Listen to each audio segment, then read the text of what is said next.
So Mark talked a little bit about leadership and how everybody can be leaders. And now a dear friend, Jenny, will take the stage and talk a little bit more about leadership and how to create next stage organization. So give Jenny a round of applause, please.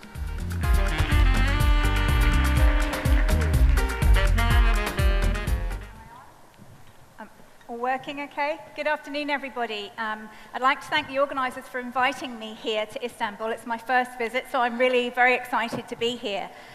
We've got a couple of challenges for me today. One is that I'm notoriously bad at sticking to time, and I don't want Thomas to drag me off the stage as if I were a United Airlines passenger.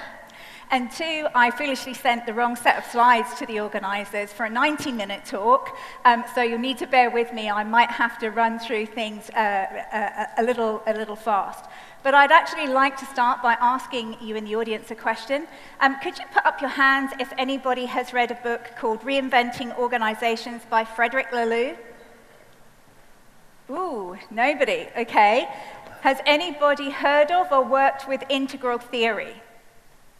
Oh, okay, another no. So we're going to have to take a really rapid trip.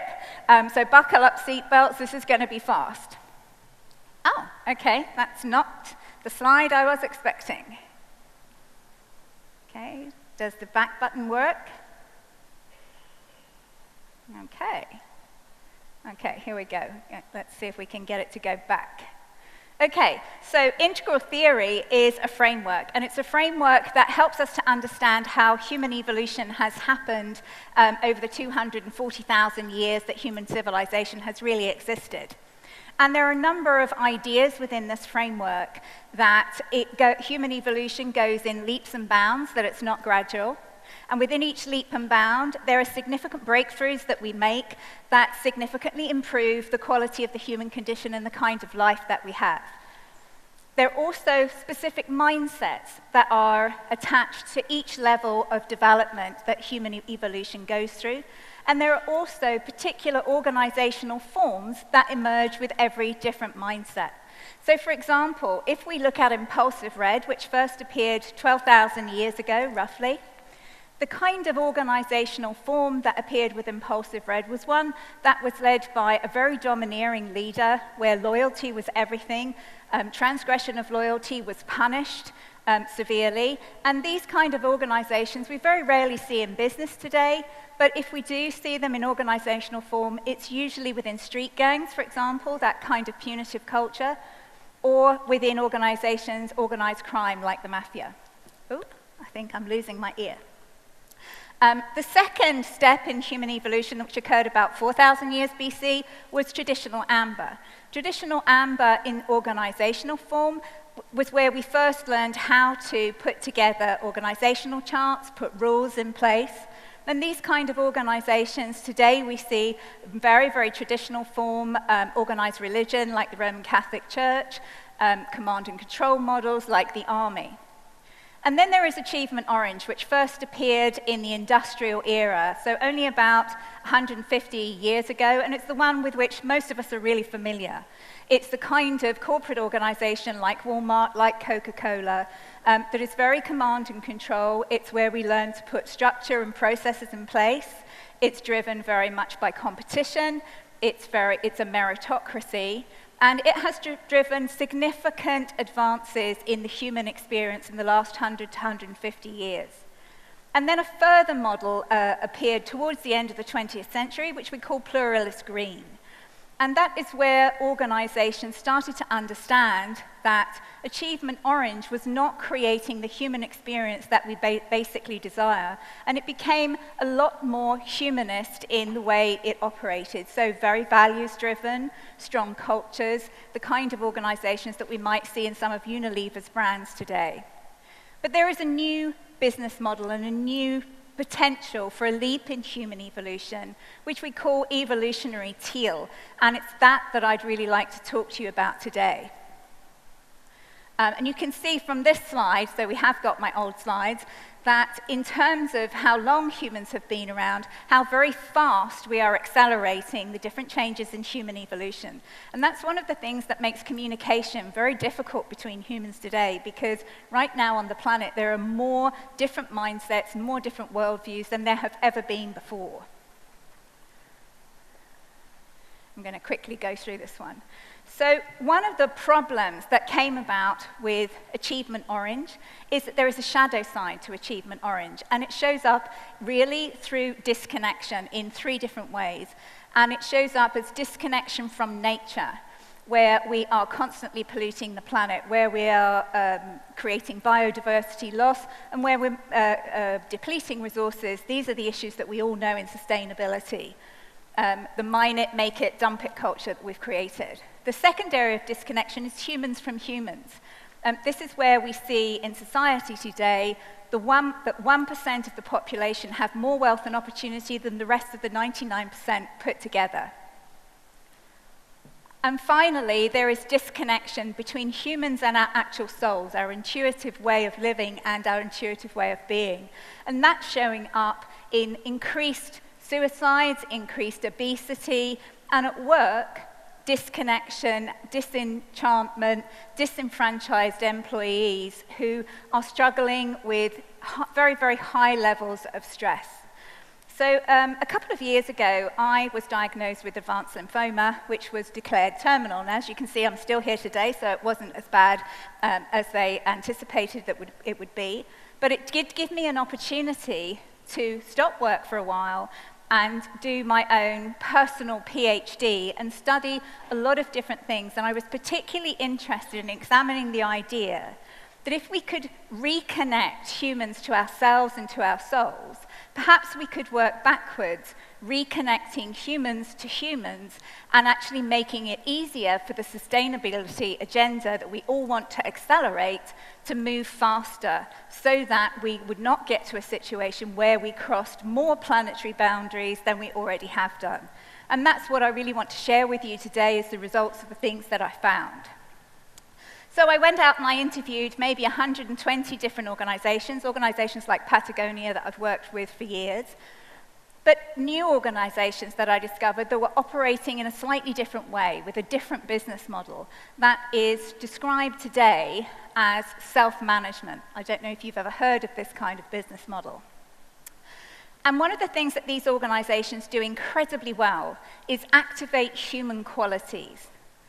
So they understand deeply what it really is, what it really means to be human, what is meaningful to us as human beings. And it turns out that it's not a wardrobe full of Prada handbags, that it's not a big car, that it's not 100 holidays, that when we actually take our last breath, what matters to us is how much we've been loved and how meaningful a life we have lived. And when you're on a new journey, it's always great to have a map. And this is a map called the Holistic Development Model. And it's one of the best things that I use with organizations that has charted what is really meaningful to human beings. And it sits in 4 quadrants, which are divided into 2. So there's what is meaningful to us as individuals, to ourselves, and what is meaningful to us about our relationship with other people. So in terms of ourselves, there's the whole area of developing ourselves, being the best possible people that we can be, being able to go to work and show up as our true selves without having to dissemble and wear a mask at work, which so many of us have to do if we're working in corporate organizations. What's also meaningful to us is to be able to live authentically, to be able to express our full potential. And that shows up in the workplace as being able to be creative, being able to actually achieve something, not being told what to do in organizations that are shaped by rules and control, being able to actually have influence over what our companies achieve. On the other side of the coin, what is meaningful to us in being with others is dignified living. We are naturally wired to want to be in communities as people. We love to work together. We want to be together and have shared values and a sense of belonging in our organizations. And the fourth way is in how we express service to others. And that is where we want to be able to make a difference, to be able to make a difference to humanity and to the planet. And as you can see with these 4 quadrants, our relationship with ourselves is very much about wholeness, being able to be a whole person, and our relationship with others is where we derive our strong sense of purpose. The other thing that these organizations do incredibly well is understand cultural differences. And I'm sure you've had this in your organizations. I had it only last week when I was working with a corporate organization, where the German CEO said to me, Jenny, I'm really struggling with my French counterpart. It's normal for us Germans when we finish a meeting to summarize what's happened and summarize what everybody is going to have to do. But my French counterpart just gets to the end of the meeting and he says, "Hey, voila!" And I don't really know what he means. I don't know how he understands what everybody has got to do and how that's communicated in the organization. And these organizations use a map called the cultural context, the cultural map, which tracks cultural differences, how somebody from Turkey might react in an annual review compared to somebody from Alabama in the United States. So this is another model that these organizations use. And the final area where they're incredibly good is understanding the different levels that each individual person is at in terms of their consciousness. And I'm sure you probably recognize the bottom half of this model. This is from Richard Barrett of the Barrett Value Center, which is Maslow's hierarchy of needs. But he has extended it further to show how we as individuals can develop. So also I looked at, inside all of these organizations, what are the characteristics of the people that succeed in these kinds of organizations? What are the characteristics of the leaders? And it turns out that it's nothing that we're taught in business schools.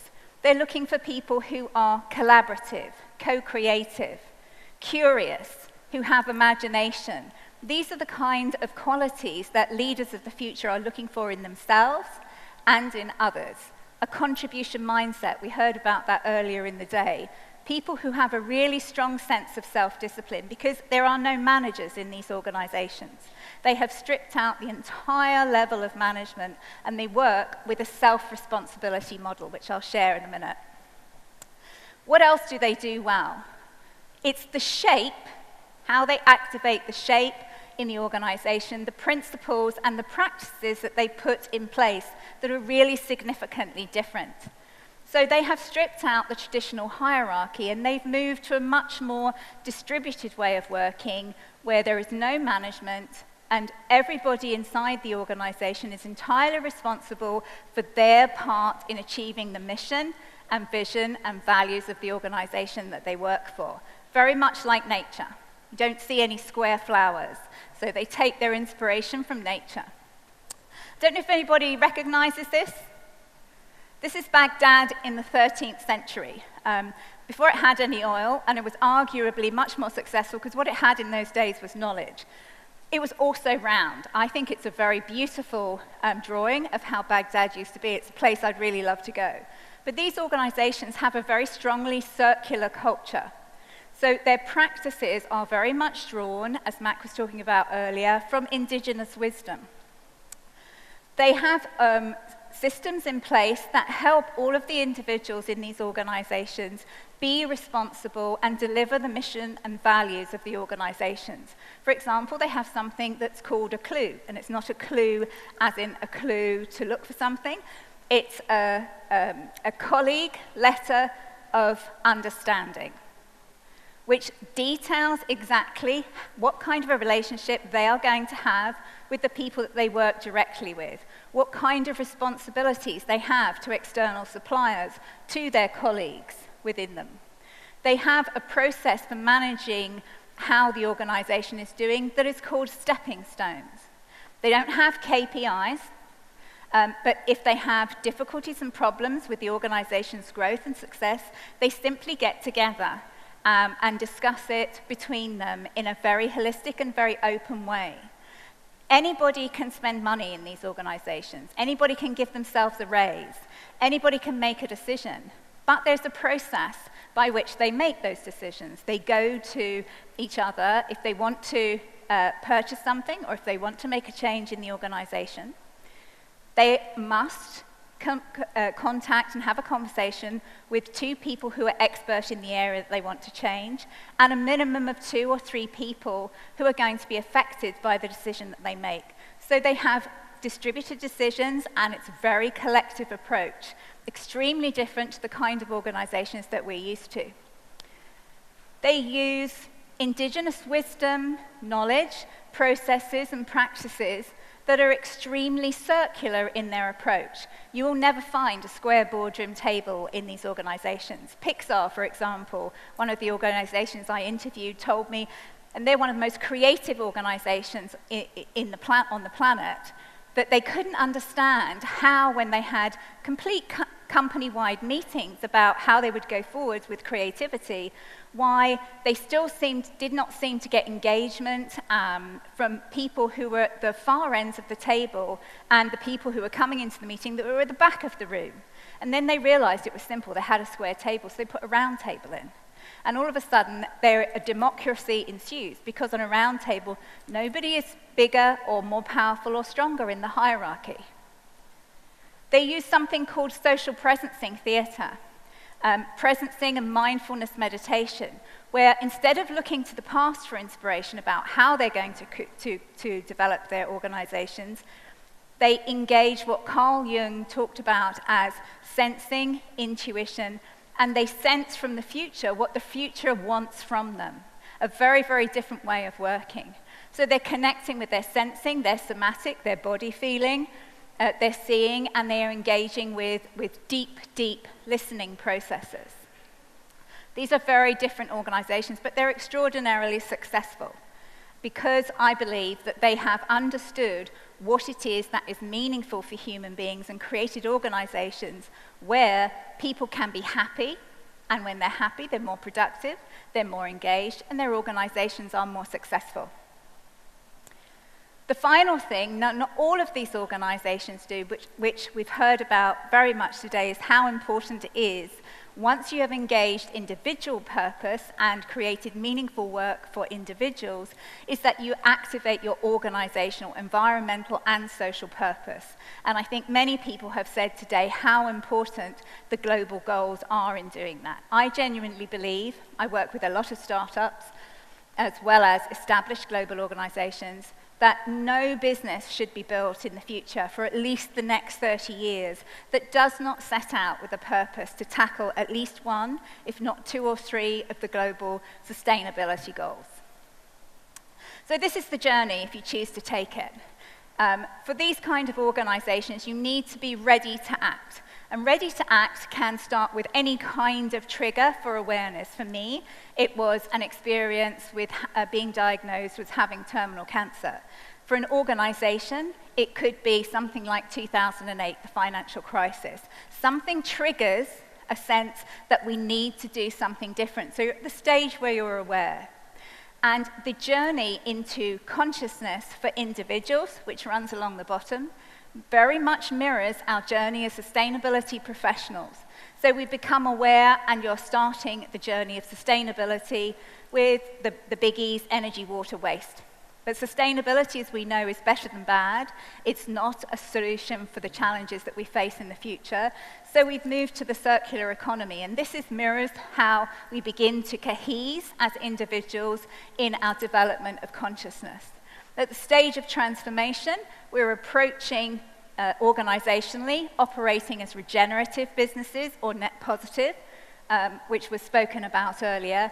And that is a stage where we are truly transforming and leaving our egos behind us as individuals on our conscious journey. The 5th stage that I describe as intelligent is where we are actively kind as individuals, where we're living in a way that we do no harm and do plenty of good. So we have achieved kindness. Organizationally, I see that at the moment as being self-managed organizations. It's not an easy transition, it's a painful transition. Those organizations that I've worked with to do this don't find it easy, but the rewards are massive. It deals with a lot of the challenges that we face: disenfranchised, disengaged individuals. It deals with the issues of multiculturalism. It deals with challenges between men and women, how they communicate. It solves the question of diversity. These are all of the challenges that we find humanly in the workplace that I have discovered that self-management model helps us to solve. Thank you very much for listening.